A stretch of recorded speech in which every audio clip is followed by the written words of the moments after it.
ठीक है सर। अच्छा शाह जी, हमने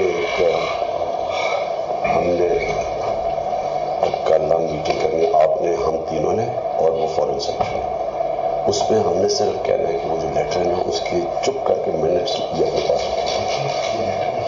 नहीं, मैं कह रहा हूँ इसके ये कह रहा हूँ उसके मिनट्स बनाओ नहीं, इस पे फोटो स्टेट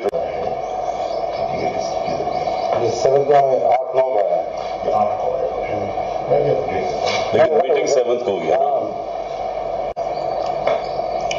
हमने तो अमेरिकन का नाम लेना ही नहीं है किसी सूरत में हम लिखे।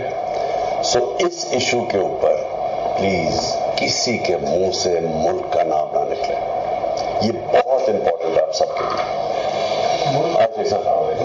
कि किस मुल्क से लेटर आया है, मैं किसी के मुंह से उसका नाम नहीं सुनना चाहता। इसके बाद आप जान के लेटर कह रहे हैं, बिकॉज लेटर नहीं है, मीटिंग की ट्रांसक्रिप्ट। वही है ना, मीटिंग की ट्रांसक्रिप्ट है, वो लेटर एक ही चीज है। लोगों को ट्रांसक्रिप्ट तो नहीं समझ आनी थी ना, तो आप पब्लिक जलसे में तो ये कहते हैं। देखो